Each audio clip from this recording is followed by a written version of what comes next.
మేఘాల్లో సన్నాయి రాగం మోగింది, మేళాలు తాళాలు వినరండి, సిరికి శ్రీహరికి కళ్యాణం కానుంది, శ్రీరస్తు శుభమస్తు అనరండి.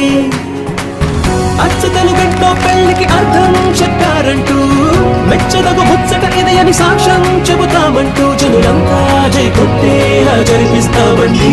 అందాల కుందనపు బొమ్మవని జత చేరుతున్న చంద్రుని, వందేల బంధమై అల్లుకుని చెయ్యందుకోవటే ఓరం. స్వామి, ఇది నీ దర్శనం.